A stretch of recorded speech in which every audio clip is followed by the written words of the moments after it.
So welcome to the first class of economics of class 2. लिखो जी, दो books हैं हमारे पास.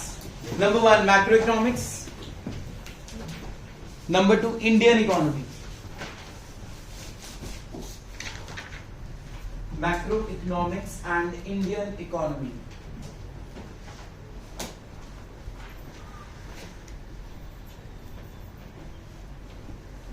Forty marks each.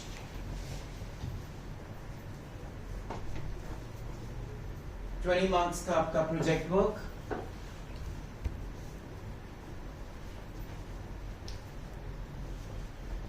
$10 marks for file and 10 marks for viva. 10 marks for file and 10 marks for viva. Project के topics बता रहा हूं मैं, 10 topics लिख लेना. इन्हीं पे बनाओगे तो फुल मार्क्स लग जाएंगे. अपने टीचर्स को पहले ही बोल देना हमें ये टॉपिक दे दें स्कूल में. Topic number 1 unemployment. Topic number 2 demonetization. Topic number 3 GST. Topic number 4 national income.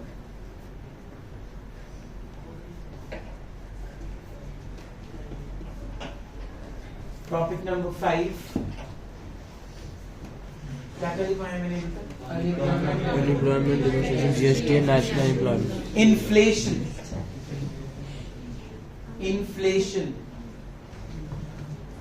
Topic number 6 very important topic, banking. Number 7 government budget. 7th है ना? Yes, sir. Number 8 foreign exchange rate. Number 9 balance of payments.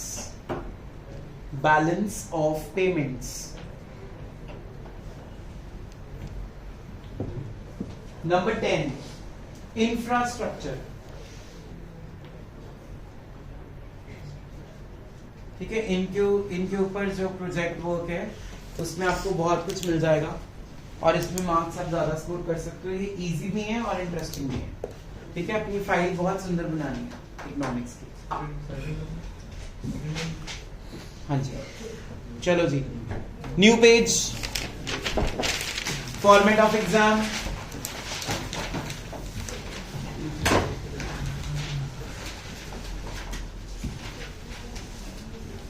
Three marks questions.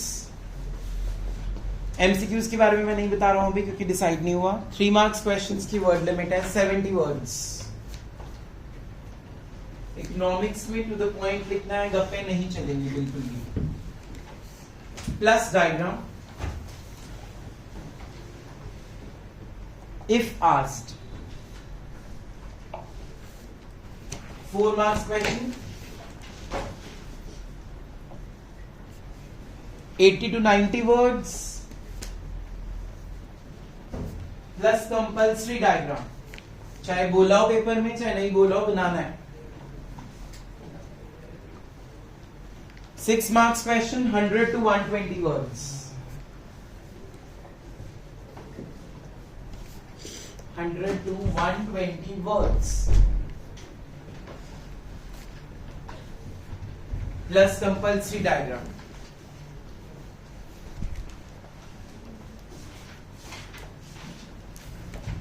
Copies पे लिखो chapter 1 macro economics introduction.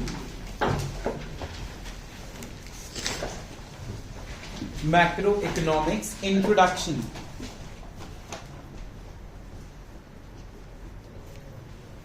First topic write down. What is macro economics? What is macro economics?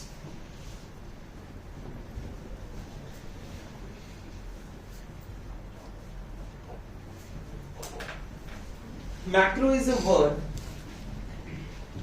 derived from Greek language.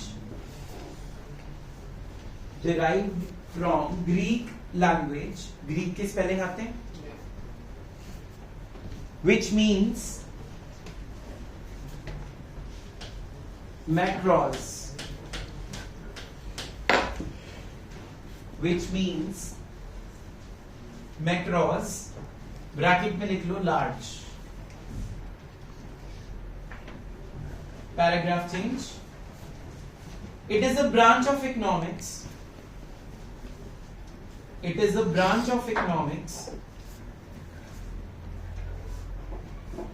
which studies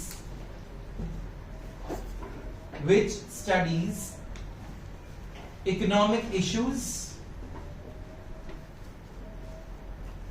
which studies economic issues and economic problems, which studies economic issues and economic problems as a whole. Whole के साथ bracket में लिख लेना aggregate. Economic issues and economic problems as a whole. Whole के साथ bracket में क्या लिखना है? एग्रीगेट. एग्रीगेट को अंडरलाइन करके लिखो सम टोटल. Sum total. हाँ जी. इकोनॉमिक्स क्या होती है? हमने प्लस वन में पढ़ी थी. Making choice in the presence of scarcity. ठीक है, जहां पे स्कार्सिटी है वहां पे चॉइस करने की प्रॉब्लम है, तो उसको हम इकोनॉमिक्स बोलते हैं. इकोनॉमिक्स को हमने 4 कैटेगरीज में भी डिवाइड किया था. Positive, normative, micro and macro. Positive normative पढ़ चुके हो, दोबारा से वही पढ़ोगे डिटेल में सारी. और माइक्रो हम ऑलरेडी पढ़ के आए हैं. Micro economics is the branch of economics that studies individual level problems like demand and supply, a producer, a consumer. ठीक है, the problem related to forms of market, monopoly, perfect competition, revenue, cost, produces equilibrium, production function, cost. ये सारा कुछ आप पढ़ के आए हो, जिसको हम माइक्रो इकोनॉमिक्स का नाम देते हैं. छोटे लेवल की इकोनॉमिक्स को क्या बोलते हैं? माइक्रो. अब हम पढ़ने जा रहे हैं ग्रीक लैंग्वेज का वर्ड मैक्रोस, जिसका मतलब होता है बहुत बड़ा, बहुत बहुत बड़ा, जिसको आप एस्टिमेट भी नहीं कर सकते. ठीक है, तो अगर हम सारी इंडिया की ओवरऑल डिमांड पता करने बैठ गए, क्या हम पता कर पाएंगे? कभी टाइम खत्म हो जाएगा, बट हम डिमांड कैलकुलेट नहीं कर सकते. तो हम जहां पे पूरे वर्ल्ड की इकोनॉमी की स्टडी करेंगे उसको हम क्या बोलते हैं? Macroeconomics. क्या बोलते हैं? Macroeconomics. That means this is related to economic issues. Now what are the economic issues? First of all, ये जो पेंडेमिक आया है कोविड-19, this is an economic issue. इससे सारी कंट्रीज का जीडीपी क्या हो गया? गिर गया.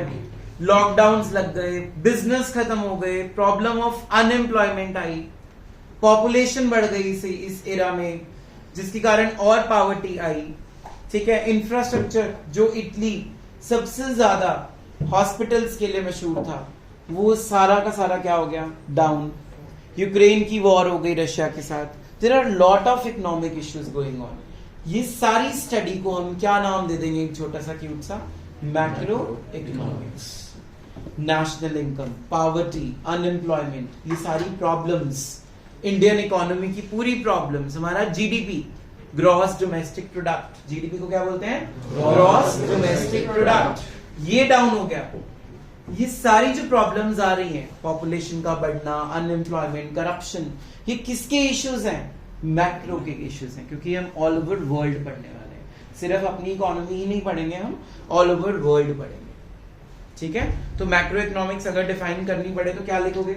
It is a branch of economics that studies, क्या स्टडी करता है? Economic issues. इश्यूज का मतलब मैंने बता दिया, जो भी बड़ी बड़ी प्रॉब्लम्स है वो सारे क्या है? Economic issues. And we study here economy as a whole. Whole means सारी इकोनॉमीज का सम टोटल, एग्रीगेट को हम मैक्रो इकोनॉमिक्स बोलते हैं. The best example of macro economics components is aggregate demand and aggregate supply. Micro में क्या लिखा था? Demand and supply. बस यहाँ वर्ड क्या ऐड कर दोगे? Aggregate demand and aggregate supply. लिखो examples of macro economics. Examples of macro economics. Examples of macroeconomics. Number 1, aggregate demand and aggregate supply. Problem of inflation and deflation in the economy. Second example is problem of inflation and deflation in the economy.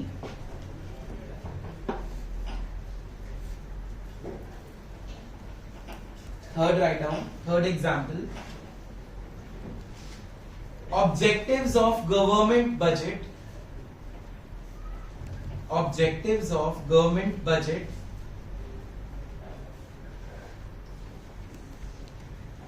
Fourth example is problem of unemployment and national income.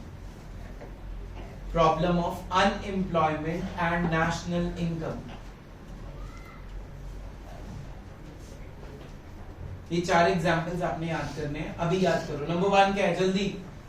Aggregate demand and aggregate supply. Number 2 problem of inflation and deflation. Inflation क्या होता है Nikunj? Stand up. What is inflation? महंगाई. हमारी country में क्या चल रहा है? इन्फ्लेशन. सिडाउन. हम कभी भी स्टेबल इकोनॉमी में आए ही नहीं है. India never face the problem of never face the situation of neutral economy. Either we are in deflation or either we are in inflation, and in our country from last 100 years it is only inflation. ठीक है, independence से पहले ही आ गई थी हमारी country में problem. आज तक इसको हम सॉल्व नहीं कर रहे. इन्फ्लेशन मींस महंगाई, जब प्राइसेस क्या हो जाते हैं चीजों के हाई, और डिफ्लेशन क्या होता है? कम हो जाते हैं. ग्रेट डिप्रेशन आया था 1930s में यूएसए में, तब डिफ्लेशन आ गई थी. वहां पे जो उनके करोड़ों रुपए के घर थे वो $10 के बिक रहे थे. That is also a biggest problem. Deflation is not that easy. हम सोचते हैं deflation is not a problem. That is also a problem because उससे भी जो GDP है वो बढ़ता नहीं है. क्या हो जाता है? तो ना inflation होनी चाहिए और ना deflation. There should be neutral economy. तभी GDP बढ़ेंगे. समझ आया? एक मैं एग्जाम्पल देता हूँ. ऊपर मुंह करो सब लोग. एग्जाम्पल सुनो. मान लो मैंने केक बनाया एक क्लास के लिए, +2 के लिए केक बनाया, और केक का साइज बड़ा है काफी. तुम सबने खाया. अगले दिन 10 न्यू स्टूडेंट्स आ गए. मैंने फिर केक बनाया और केक का साइज थोड़ा सा बड़ा कर दिया.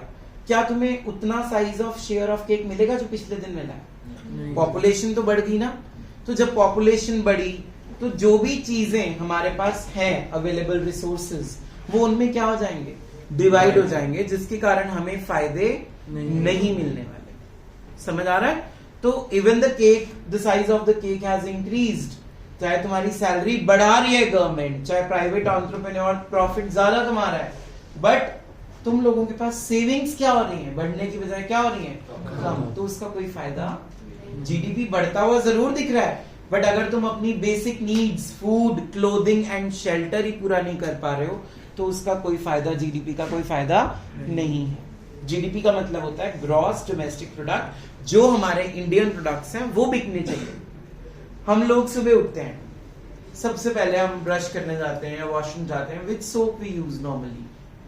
Raise your hands. कौन सा?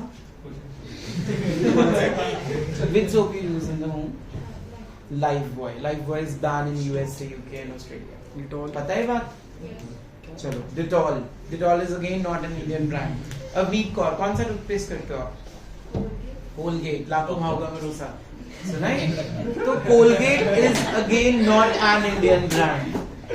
Colgate is again not an Indian brand. तुम लोग अपनी डेली लाइफ में जो भी चीजें यूज कर रहे हो वो इंडियन नहीं है. अब उससे प्रॉब्लम क्या आ रही है? जब आप खरीदते हो, आपने तो रुपीस दिए, खरीद लिया, लेकिन जो हमारा रिजर्व बैंक ऑफ इंडिया है, सुना है सबने नाम? आरबीआई. जब उन कंट्रीज से वो चीजें बाहर से आ रही हैं, उनको पेमेंट्स किस में जा रही होंगी? डॉलर्स, येन्स, पाउंड्स, जिसके कारण हमारी करेंसी की वैल्यू उनकी नजरों में गिरती जा रही है और डॉलर्स हमें लगता है महंगे हो रहे हैं. हम बोलते हैं आज $1 70 का है, अगले दिन 80 का हो गया. वो डॉलर का रेट नहीं बढ़ा, तुम्हारी करेंसी क्या हो गई उनकी नजरों में? क्यों हुई? क्योंकि तुम उनके सामान ज्यादा प्रेफर कर रहे हो. वो चीजों को क्या करी जा रही है? प्राइस बढ़ा रहे हैं. So this is how macroeconomics issues are being solved. तो मैंने सेकंड प्रॉब्लम समझाई है अभी. कौन सी? Inflation and deflation. Third problem हमने क्या लिखी है? Government budget. सुना होगा सबने, फरवरी के मंथ में गवर्नमेंट अपना बजट क्या कर देती है? अनाउंस कर देती है. जब वो बजट बनाती है ना, वो देखती है कि मैं कौन से एरिया की डेवलपमेंट कर सकूं, कौन सा एरिया मेरा इतना डेवलप नहीं है. जैसे कि मिलिट्री वालों के लिए डिफेंस गुड्स बनाने बहुत जरूरी हैं. आज हम लोग अगर अपनी कंट्री में सेफली ट्रैवल कर रहे हैं, किन की वजह से कर रहे हैं? क्योंकि वहां मिलिट्री बैठी है. कभी उनके बारे में सोचना कि उनको भी तुम्हारे से इतना प्यार है कि वो अपनी लाइफ को सेक्रीफाइस करके तुम्हें लेजर दे रहे हैं। तो गवर्नमेंट उनके लिए प्रोविजन बनाती है पब्लिक गुड्स का, डिफेंस गुड्स का, उन तक सामान पहुंचाती है, रोड्स बना रही है, डैम्स बना रही है, बहुत बड़े बड़े प्रोजेक्ट्स पे काम कर रही है ताकि बाहर वाली कंट्रीज हमारी कंट्री में अट्रैक्ट हो सके, यहाँ पे आके वो अपना बिजनेस खोले और यहाँ के लोगों को क्या मिल सके, एम्प्लॉयमेंट अपॉर्चुनिटीज। तो मेन मकसद क्या है गवर्नमेंट के बजट का, सबको काम देना और सबको खुश रखना, सारे ऑब्जेक्टिव्स पूरे करना, हमारी कंट्री की ओवरऑल डेवलपमेंट करना। तो फरवरी के मंथ में कौन सा मिनिस्टर बैठता है, फाइनेंस मिनिस्टर। कौन सा बैठता है, वो सारा बजट बनाता है और एंड ऑफ द फरवरी के मंथ में वो बजट अनाउंस करता है टीवी के ऊपर लोकसभा में, एंड अल्टीमेटली वो 1 अप्रैल से क्या हो जाता है, इम्प्लीमेंट। मैं आपको एक एग्जांपल देता हूँ गवर्नमेंट बजट का। जिसकी इनकम ज्यादा उसके ऊपर टैक्स भी ज्यादा। अगर मान लो एक बंदा 10 लाख कमा रहा है और एक बंदा 1 लाख कमा रहा है, अगर गवर्नमेंट दोनों पे सेम टैक्स लगा दे 10%, तो वो 10 लाख में से 1 लाख चला गया टैक्स, कितना बच गया उसके पास, 9 लाख। वो बेचारे के पास पहले ही 1 लाख है, वो भी अगर 10,000 टैक्स का दे देगा तो उसके पास बेचारे के पास क्या बचे, 90,000। तो इसलिए गवर्नमेंट ने ऐसा सिस्टम अब हटा दिया है, इसको बोलते थे रिग्रेसिव टैक्सेशन। क्या बोलते थे, अब हो गया प्रोग्रेसिव टैक्सेशन।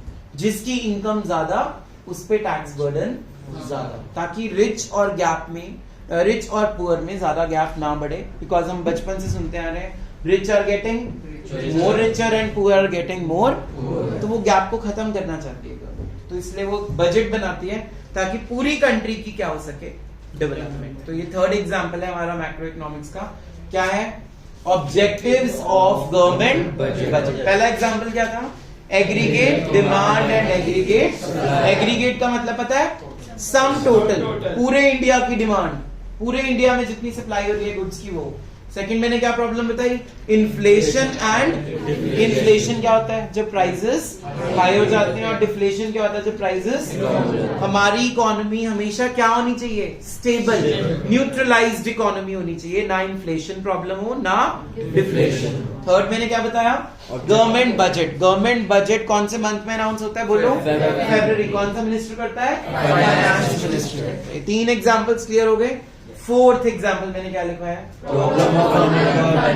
अनएम्प्लॉयमेंट के बारे में या नेशनल इनकम के बारे में तुम्हें ऑलरेडी पता है। अनएम्प्लॉयमेंट क्या होता है, बेरोजगारी, जब लोगों के पास डिग्रीज हैं बट काम नहीं है। आपने एक टॉपिक पढ़ा था माइक्रो में, लॉ ऑफ वेरिएबल प्रोपोर्शंस की स्टेज नंबर 3 में कौन सी अनएम्प्लॉयमेंट थी, डिस्गाइज्ड अनएम्प्लॉयमेंट। जब लोग ज्यादा हैं काम करने के लिए लेकिन हमें उतनी रिक्वायरमेंट नहीं है, हम रख लेते हैं उनको, जिसके कारण हमारा टोटल प्रोडक्शन क्या हो जाता है, ठीक है। तो हम ये आगे आगे डिस्कस करेंगे। तो फर्स्ट टॉपिक हमारा कंप्लीट हो गया, what is macro economics. Macro economics is the study of economics itself, it is the study of large economy, it is the study of whole economy, it is the aggregate of facts. The best examples are aggregate demand and aggregate supply.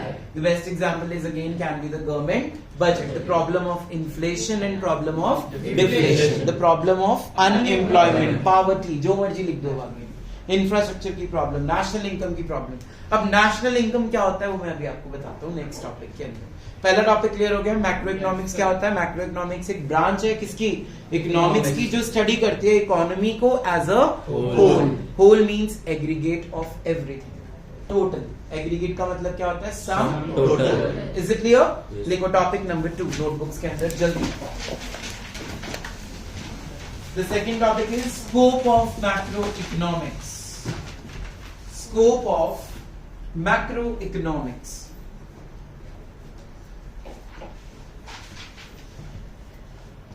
First point है इसका national income.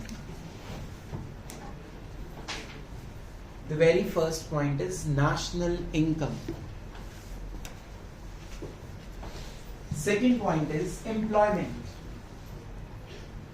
सिर्फ headings लिखनी है, notes I will provide you tomorrow.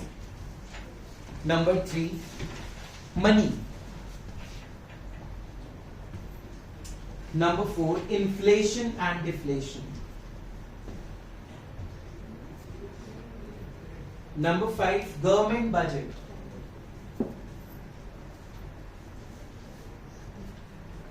Number 6, exchange rate and balance of payments. Exchange rate and balance of payments.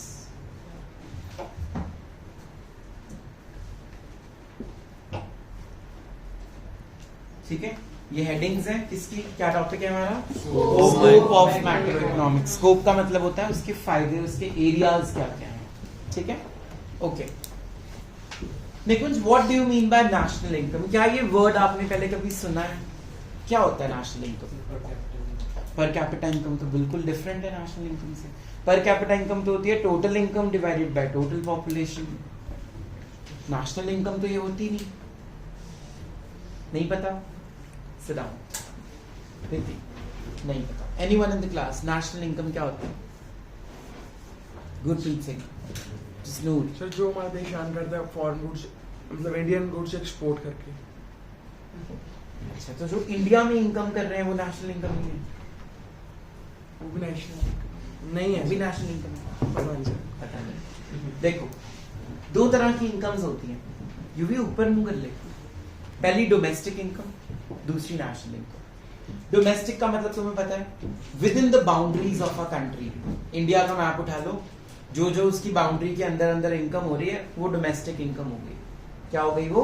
Domestic। अब तुम लोगों ने navy का नाम सुना होगा, शिप्स चलते हैं वहां पे, तो जो अंडर वाटर भी अगर हमारा एरिया जा रहा है जितना भी, वहां से भी जो इनकम हो रही है वो भी डोमेस्टिक इनकम। जो इंडियन बाउंड्री में आ गया वो डोमेस्टिक इनकम है। एरोप्लेन, ऊपर चले जाओ एटमॉस्फेयर में, एरोप्लेन्स क्रॉस करते हैं, हमारे एरिया को जिस रडार में इंडिया खत्म हो गया वो बाहर चला गया, दूसरी कंट्री में जा रहा है, लेकिन उस रडार तक जो इनकम हमारी इंडिया की बनती है वो डोमेस्टिक इनकम है। तो डोमेस्टिक इनकम का मतलब क्या हुआ? Within the boundaries of our country, चाहे वो टेरिटोरियल वाटर्स के नीचे चले जाओ, चाहे एटमॉस्फेयर में ऊपर चले जाओ, जो हमारे इंडिया के रडार में आ गया, जो पैसे तुमने कमा लिए, वो कौन सी इनकम हुई? Domestic income. बस नेशनल इनकम थोड़ी सी दूर रह गई है। नेशनल इनकम होती है डोमेस्टिक इनकम में, जो जसनूर ने आंसर दिया था, डोमेस्टिक इनकम में अगर हम बाहर वाली इनकम भी क्या कर दें, ऐड, वो क्या बन गई? National income. मान लो मोक्ष के पास प्रॉपर्टी है अमेरिका में और उसने वहां पे रेंट पे दे दी, इसको क्या अर्न होगा वहां से? रेंट। डॉलर्स में आएगा रेंट, या इसने कन्वर्ट करा लिया होगा अपने इंडियन रुपी में आरबीआई से। अगर आप एज अ लेबर काम करते हो ऑस्ट्रेलिया में जाके, आपको क्या मिलेंगे वहां पे? वेजेस।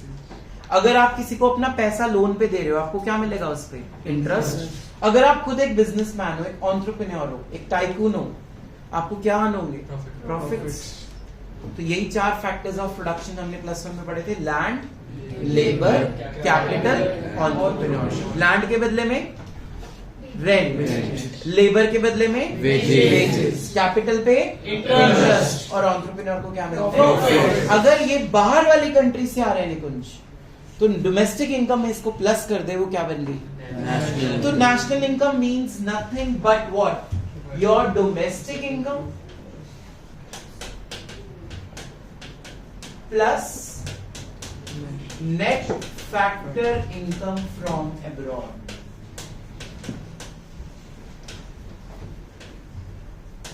अब्रॉड का मतलब सबको पता है, अब्रॉड मीन्स हमारी बाउंड्री से बाहर, that is abroad. Even Pakistan is abroad for us because it is not the part of India. Clear? तो अब्रॉड का मतलब क्या हो गया? जो हमारी बाउंड्री से हटके हो गया। फैक्टर इनकम, फैक्टर इनकम का मतलब होता है two sided income. Factor income means two sided. जैसे कि लैंड के बदले में आपको क्या मिल रहा है? रेंट। लेबर को आप क्या दे रहे हो? वेजेस। कैपिटल पे आपको क्या मिल रहा है?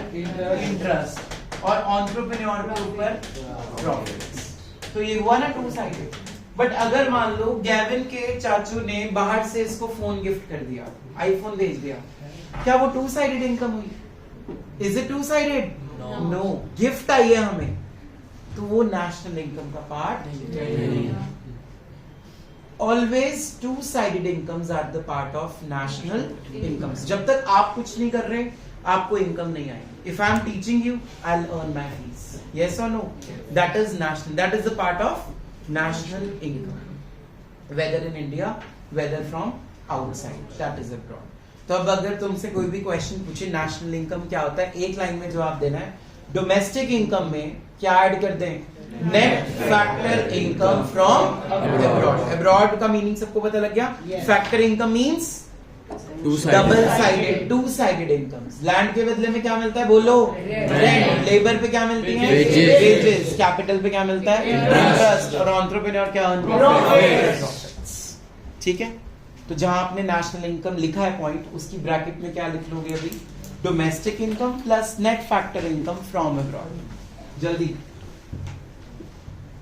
Domestic income plus net factor income from abroad. Net factor income from abroad. और फैक्टर इनकम को अंडरलाइन करके लिख लो, two sided incomes. Two sided incomes.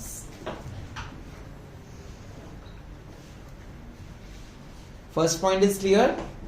National income क्या होती है? जो इनकम आपने इंडिया में कमाई प्लस जो इनकम आपको अब्रॉड से अर्न। तो दोनों को क्या कर देना है? ऐड। क्या बन गई वो? National income. और अगर तुमसे पूछा जाए डोमेस्टिक का मतलब क्या है, तो बाउंड्रीज में आपने दो वर्ड्स बताने हैं, एटमॉस्फेयर वाला भी और टेरिटोरियल वाटर्स वाला भी। आप नेवी वाला एग्जांपल भी लिख सकते हो इसमें। ठीक है। First point is clear. क्या नाम था फर्स्ट पॉइंट का? National income. Any doubts? Factor income, to sided income.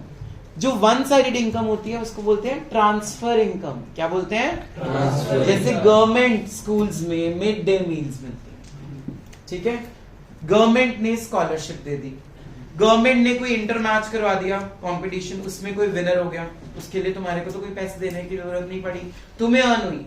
तुमने लॉटरी खरीदी, 100 रुपए की टिकट देके 2 करोड़ अर्न कर लिए। ये सारी वन साइडेड इनकम, ठीक है। ये नेशनल इनकम का पार्ट नहीं है। सिर्फ कौन सी इनकम्स नेशनल इनकम का पार्ट है? Two sided incomes are the part of national income. और टू साइडेड इनकम को हम सिर्फ क्या बोलते हैं? Factor incomes. क्या बोलते हैं? Factor income. क्योंकि इसके ऊपर 4 फैक्टर्स ऑफ प्रोडक्शन थे। कौन से? Land, labour, capital, entrepreneur. पहला पॉइंट क्लियर हो गया। सेकंड पॉइंट हमने क्या लिखा है? चेक करो। डिग्री ऑफ एम्प्लॉयमेंट या अनएम्प्लॉयमेंट, कुछ भी लिख सकते हो, बिकॉज एम्प्लॉयमेंट है तो ठीक है, नहीं है तो वो क्या बन गया हमारे लिए? Problem. That is an issue of macro इकोनॉमिक्स। अब अनएम्प्लॉयमेंट का मतलब होता क्या है? People are willing to work but they are not getting work, या फिर they are not willing to work at all. क्यों? क्योंकि उनको अपने स्टेटस की जॉब नहीं मिली। अब एक डॉक्टर को तुम बोलो पीएन का काम करना है, will he work for it? अगर उसकी सैलरी उसको पता है वो 2 लाख कमा सकता है पर मंथ और उसको आप दे रहे हो सिर्फ 20,000, क्या वो काम करने को तैयार होगा? वहां पे उनकी विलिंगनेस ही क्या हो जाएगी? खत्म हो जाएगी। ठीक है। तो अनएम्प्लॉयमेंट के साथ ब्रैकेट में लिखिए, write down, in macroeconomics we will study, in macroeconomics we will study how to remove unemployment, how to remove unemployment.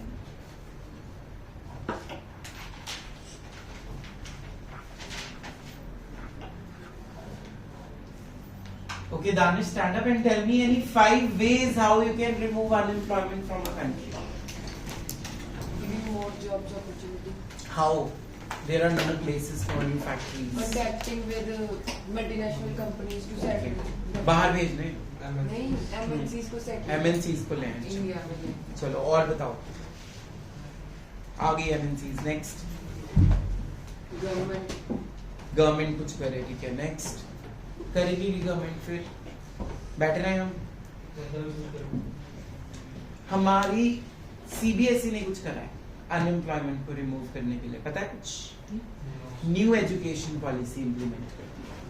New education policy में जो सब्जेक्ट्स हैं वो आप अपनी चॉइस के ले सकते हो, ठीक है। अभी तुम्हारे लिए नहीं इम्प्लीमेंटेड, जो न्यू सेशन आया है इस बारी नर्सरी क्लास से वो इम्प्लीमेंट हो गया। तुम्हें एक सब्जेक्ट परमानेंटली रखना पड़ेगा, just like agriculture, just like stitching, ताकि अगर कल को तुम जॉब नहीं करते हो तुम अपना खुद का काम कर सकते हो। तुम्हें सेल्फ डिपेंडेंट बनाने के लिए उन्होंने बहुत सारे चेंजेस किए हैं।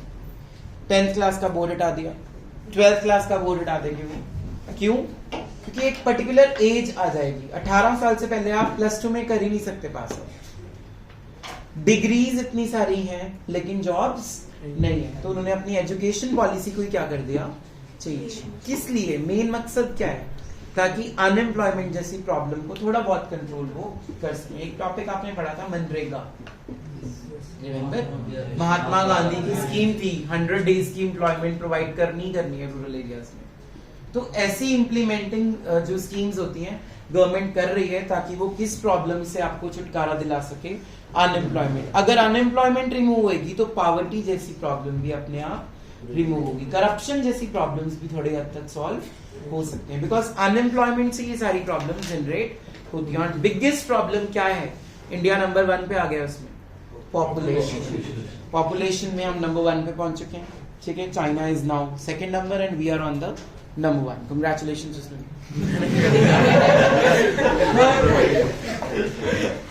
थर्ड पॉइंट हमने क्या लिखा है, जल्दी बताओ, मनी। चलो जी, अब मनी क्या होता है, एक बार इमेजिन करो अपनी लाइफ विदाउट मनी। जब मनी है ही नहीं फिर क्या था उस time, very good, barter system. What is barter system?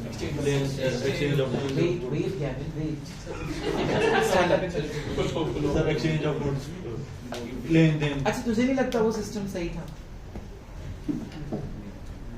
Exchange for goods, enjoying the life, हर बंदा पैसे के पीछे भाग रहा है,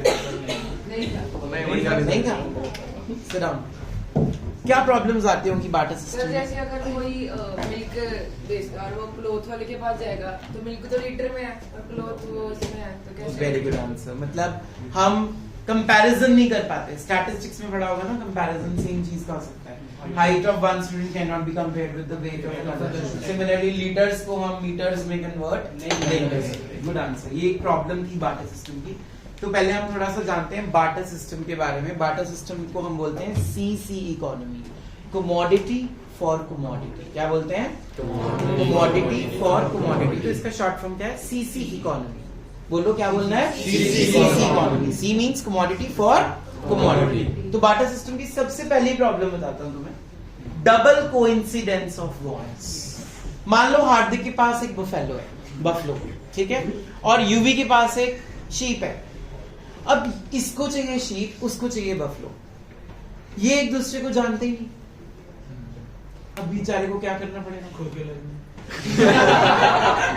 इस बेचारे को पहले अपनी बफलो के बदले में हॉर्स मिलेगा, हॉर्स के बदले में पिग्स मिलेंगी, फिर जाके क्या मिलेगी? शीप। तो वो बंदा ढूंढना बहुत मुश्किल होता है जिसको वो चीज चाहिए जो गुड तुम्हारे पास अवेलेबल है, और उसके पास वही गुड होना चाहिए जो तुम्हें चाहिए। So this is the major problem of barter system. तभी हमारी कंट्री में गोल्ड कॉइन्स आए, फिर सिल्वर कॉइन्स आए। हमारे इंडिया को क्या बोलते थे? Golden sparrow. क्या बोलते थे? क्यों? क्योंकि हमारे पास गोल्ड रिजर्व्स बहुत ज्यादा थे। फिर 1947 तक सारा कुछ क्या हो चुका था? खत्म। जब हमें आजादी मिली we were just lost somewhere, ठीक है। तब इंट्रोड्यूस हुई हमारी कंट्री में मनी। क्या इंट्रोड्यूस हुई? मनी। अब जैसे मनी में दानिश ने एक प्रॉब्लम बताई कि उस टाइम पे लीटर्स को और केजीज को या मीटर्स को कंपेयर करना औखा है, बट आज की डेट पे हम ये बोल सकते हैं this car is worth ₹5 lakhs, this buffalo is worth ₹2 lakhs, बोल सकते हैं। तो मनी ने आके ये प्रॉब्लम क्या कर दी हमारी?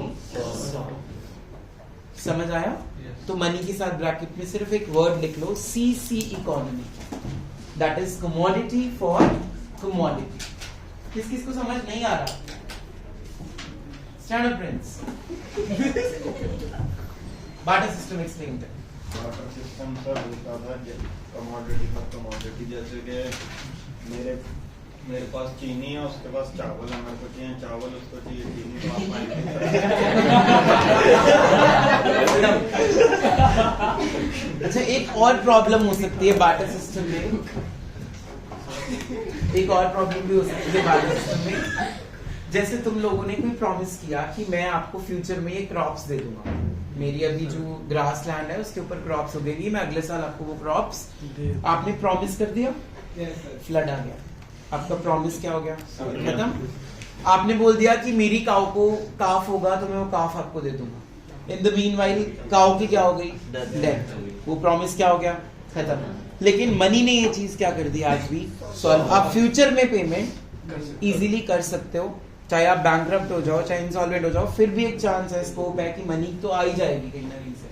लेकिन गुड्स के टर्म्स में जब आप प्रॉमिस करते थे, वो गुड्स क्या हो जाते थे, डिस्ट्रॉय, खराब हो जाते थे due to temperature, insecticides, pesticides, fertilizers ज्यादा यूज कर दिए, ड्रॉट आ गया, ड्रॉट मीन सूखा पड़ना, फ्लड आ गया, इनके कारण आप अपने प्रोमिसेस पूरे नहीं कर पाते थे। कौन सी इकोनॉमी में, सीसी इकोनॉमी, जहां जिसको क्या बोलते हैं, commodity for commodity, in simple words it is known as barter system. तो पहला पॉइंट हमने क्या पढ़ा था, नेशनल इनकम। डोमेस्टिक इनकम में क्या ऐड करना है, net factor income from abroad. दोबारा बोलो, domestic income plus net factor income from abroad. Net factor income is two sided. इसको फैक्टर क्यों बोलते हैं, क्योंकि it is based on 4 factors of production. Number 1 number 2 number 3 number 4 and land के बदले में क्या मिलेगा, रेंट, लेबर के बदले में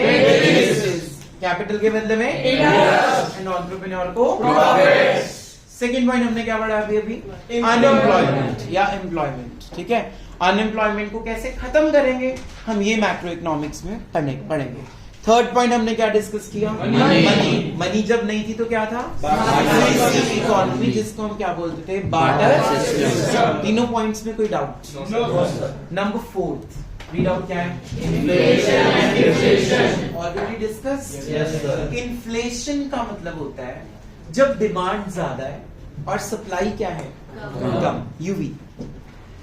जब डिमांड ज्यादा है और सप्लाई कम है तो एज अ प्रोड्यूसर आप क्या करोगे, डिमांड ज्यादा है, ऑलरेडी आपके पास बहुत सारे कस्टमर्स आ रहे हैं, बट आपके पास मान लो प्रोडक्शन नहीं कर पाओगे आप, क्योंकि आपकी जितनी फैक्ट्री थी वो पूरी यूज हो गई, जितने रिसोर्सेज हैं आपके पास ऑल यूटिलाइज्ड। आपके पास एक ही चीज बचती है, प्राइसेस ऑफ द गुड्स। क्या करोगे उसको, इंक्रीज कर दोगे। मान लो मेरे पास सिर्फ ये एक रजिस्टर बचा है, मेरी शॉप पे सिर्फ एक रजिस्टर बचा है और लेने वाली ये पूरी रो है। मैंने बोला ये 100 रुपीज का है, निकुंज कहता मैं 200 देने को तैयार हूँ, मुझे दे दो। इंदर कहता मैं 300 देने को तैयार हूँ, मुझे दे दो। हम क्या जनरेट कर रहे हैं इकोनॉमी में, कौन सी प्रॉब्लम को ला रहे हैं, इन्फ्लेशन। ये इन्फ्लेशन कब आती है, जब हमारे पास पैसे ज्यादा होते हैं। कैसे ज्यादा होते हैं, हमारे पास अगर पैसा ज्यादा है इकोनॉमी में, अगर मनी सप्लाई ज्यादा हो गई है तो हम कोई भी प्राइस पे करने को रेडी हो जाएंगे कि मुझे ये चीज चाहिए ही चाहिए। हम खुद ही कौन सी प्रॉब्लम को लेके आते हैं, इन्फ्लेशन। प्रोड्यूसर्स इसका बहुत गलत फायदा उठाते हैं, जिसको हम बोलते हैं ब्लैक मार्केटिंग। शुगर के साथ हो चुका है हमारी कंट्री में ऐसा, शुगर का स्टॉक रख लिया अपने पास, पूरे के पूरे ट्रक्स बंद कर दिए, लॉकआउट कर दिया, है ही नहीं शुगर। अब तुम्हें चाहिए, it is an essential commodity, yes और नो। अब किसको बेचेंगे, जो उसके लिए ज्यादा पैसा देने को तैयार है। अभी हाल ही में हमारी कंट्री में अनियंस के साथ ऐसा हुआ था, 2 साल पहले की बात है। अनियंस जो सैलेड में पंजाब में नॉर्मली मिलते हैं वो पेड हो गए थे। क्यों, क्योंकि पीछे से उसकी सप्लाई क्या कर दी थी, कम। क्यों, ताकि उसके प्राइसेस क्या कर सके वो मार्केट में इंक्रीज। कौन सी प्रॉब्लम आई थी, इन्फ्लेशन। तो ये सारा कुछ हम पढ़ेंगे इसमें। अच्छा, इन्फ्लेशन को कंट्रोल कौन करता है, रेज योर हैंड्स। कौन कम करता है इन्फ्लेशन हमारी कंट्री में, किसका मेन रोल है, प्रोड्यूसर्स, नो, वो जनरेट कर रहे हैं, नहीं, गवर्नमेंट नहीं करती, सेलर्स, पीपल भी नहीं करते, सेलर्स भी नहीं करते, बायर्स भी नहीं करते, कंज्यूमर्स भी नहीं करते। रीति बताएगी कौन करता है, जल्दी, किसी को नहीं पता, होलसेलर्स, नो बेटा, होलसेलर रिटेलर तो प्रोड्यूसर ही हो गया ना, इंटरमीडिएट। रिच पीपल तो जनरेट कर रहे हैं इन्फ्लेशन को। सन में इन्फ्लेशन और डिफ्लेशन को, प्रॉब्लम को कंट्रोल करने के लिए एक ही बॉडी है हमारी कंट्री में, RBI, that is reserve bank of India. लिखो कॉपीज में ब्रैकेट में, RBI controls inflation.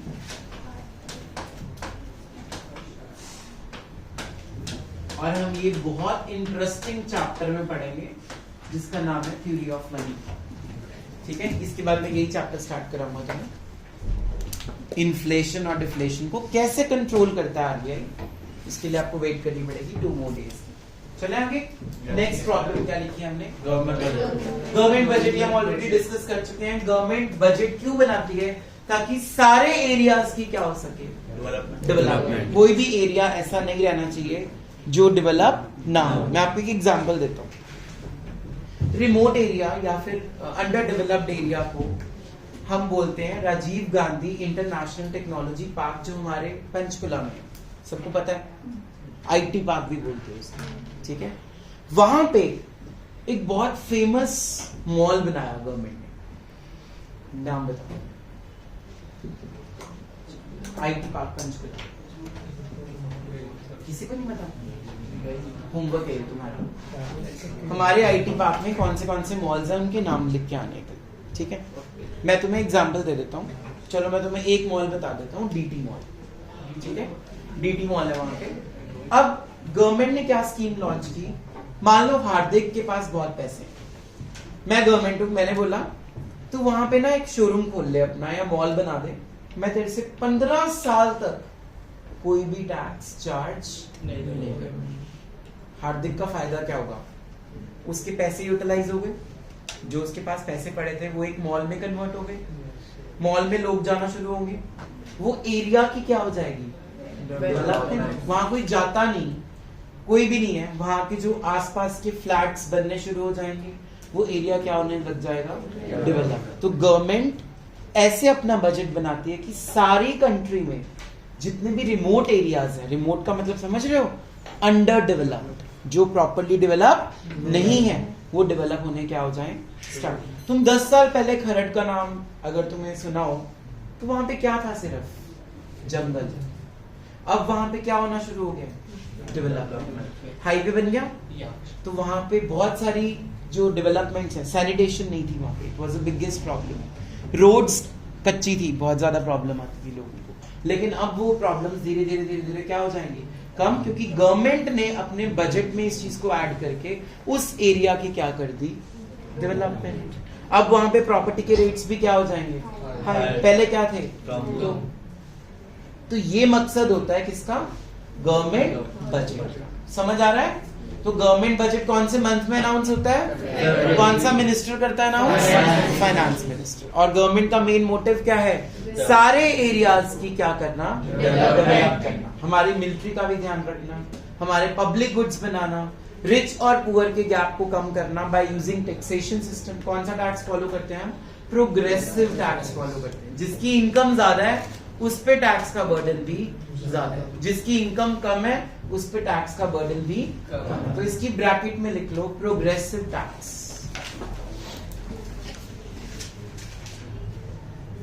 Progressive tax.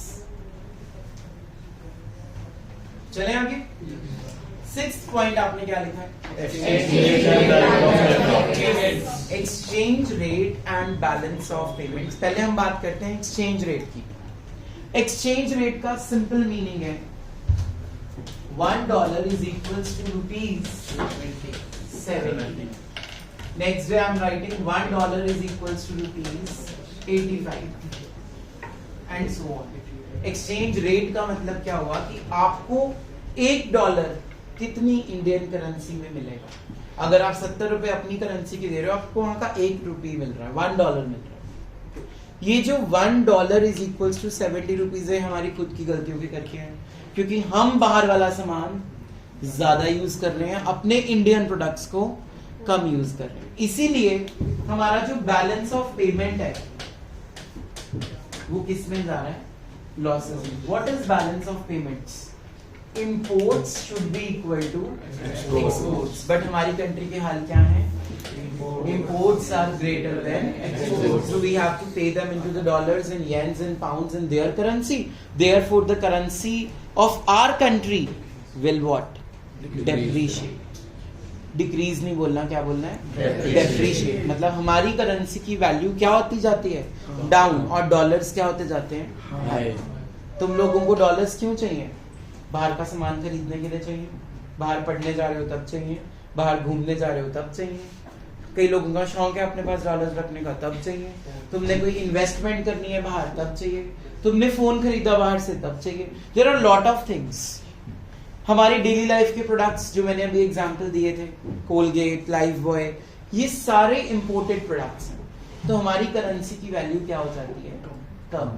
Actually में डॉलर नहीं महंगा हो रहा, हमारी करेंसी की वैल्यू क्या जा रही है? डाउनवर्ड। इसको ऊपर कौन लाएगा? अगेन एक ही बॉडी है, reserve bank of India. Is it clear? ये हम पढ़ेंगे नेक्स्ट चैप्टर्स में, foreign exchange rate and balance of payments में। इसकी ब्रैकेट में एक वर्ड लिख लो, करेंसी डेप्रिसिएशन। Currency depreciation. कल को मैं पूछ सकता हूं कि कैसे होती है करेंसी डेप्रिसिएशन? कब होती है? जब इंपोर्ट्स, बोलो, इंपोर्ट्स ज्यादा होंगे किससे? एक्सपोर्ट्स से। ठीक है, this was topic number 2 of the chapter. Write down topic number 3, significance of macro economics. Topic number 3 is significance of macroeconomics. Significance of macroeconomics. First point, description of economy. First point is description of economy. इसके नीचे 3 points हैं, 3 arrows बनाओ या clouds बना लो 3 और उसमें लिख दो, make 3 clouds and write down that. First point is national income. Second point is unemployment. Third point is government budget. Description of economy को 3 पार्ट्स में डिवाइड किया है मैंने। पहला पॉइंट क्या है? नेशनल इनकम, दूसरा अनएम्प्लॉयमेंट और तीसरा गवर्नमेंट बजट। तीनों हम ऑलरेडी डिस्कस कर चुके हैं। डिस्क्रिप्शन ऑफ इकोनॉमी पॉइंट हो गया कंप्लीट। पहला पॉइंट क्या था इसमें? National income. नेशनल इनकम के लिए क्या लाइन याद कराई है मैंने? Domestic income plus net factor income from abroad. Factor income is of 2 sided. Land के बदले में रेंट, लेबर के बदले में वेजेस, कैपिटल के बदले में इंटरेस्ट, एंटरप्रेन्योर को क्या मिलते हैं? Profits. Second point write down, road map of growth and development. Road map of growth and development. Road map of growth and development. Hardik stand up. Government ने mask compulsory क्यों किए थे? Because of precaution. इससे हमारी कोई growth या development होगी mask लगाने से? मतलब अगर हेल्थ से सही है तो आगे मतलब जैसे कोई बंदे हमारे मतलब अगर नहीं ना एम्प्लॉयमेंट हो जाएगी। ठीक है, very good answer. Sit down. Growth and development का मेन मकसद क्या है, या क्या रोल है गवर्नमेंट का, या क्या रोल है मैक्रो इकोनॉमिक्स का? ये पॉलिसीज बनाती है, रूल्स बनाती है ताकि हमारी कंट्री की क्या हो सके? ग्रोथ। क्या हो सके? डेवलपमेंट। फॉरेन कंट्रीज के सामने हमारी इज्जत डाउन होने की बजाय क्या हो सके? समझ आ रहा है? तो मैक्रो इकोनॉमिक्स हमें ये सिखाएगी कि कैसे हमने अपने आप को ग्रो करना है और कैसे अपने आप को आगे लेके जाना है। तो सेकंड पॉइंट का मीनिंग क्लियर हो गया, road map of growth and development. कौन हेल्प करता है हमें इसमें? Macro economics and government. 2 चीजें, मैक्रो इकोनॉमिक्स एंड गवर्नमेंट। इसकी ब्रैकेट में लिख लीजिए, policies are made by the government for growth and development. Policies are made by the government for growth and development. तो पहला पॉइंट था डिस्क्रिप्शन ऑफ इकोनॉमी, जिसमें 3 points हैं। Number 1 national income, number 2 unemployment already discussed. Number 3 government budget, which month? February. That is announcement. Implement कब से होता है budget? 1 अप्रैल। कौन अनाउंस करता है? Finance minister. इसका मेन मकसद क्या है कि सारे एरियाज की क्या हो सके? डेवलपमेंट। सारे एरियाज की डेवलपमेंट होगी तो कंट्री की भी ग्रोथ एंड डेवलपमेंट अपने आप होगी। वहीं से सेकंड पॉइंट बन गया road map of growth and development. Government ऐसी पॉलिसीज बनाएगी ताकि हमारी ग्रोथ भी हो और डेवलपमेंट भी हो सके। Number 3 economic stability. Third point is economic stability.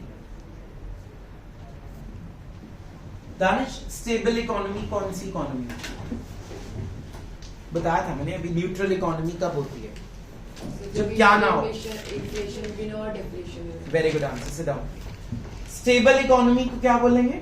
No inflation, no deflation. और किसके हाथ में इन्फ्लेशन डिफ्लेशन कंट्रोल करना है? लिख लो ब्रैकेट में, no inflation and no deflation. No inflation and no deflation, and it is controlled by Reserve Bank of India, which we'll study in the next chapter. How? इसको बोलते हैं economic stability. First point was description of the economy, which includes 3 points.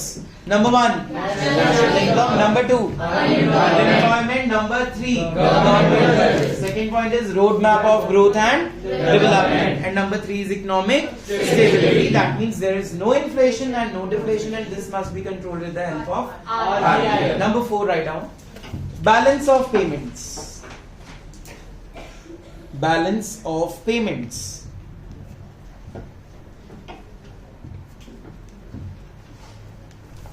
Balance of payments की bracket में लिख लो, imports must be equal to exports and overall exports ज्यादा होने चाहिए इंपोर्ट्स के। बट ये इक्वल क्यों लिखा है वो मैं बाद में बताऊंगा नेक्स्ट चैप्टर में। अभी हम सिर्फ लिख रहे हैं इक्वल होने चाहिए, इसका reason will come to know later on. Next point right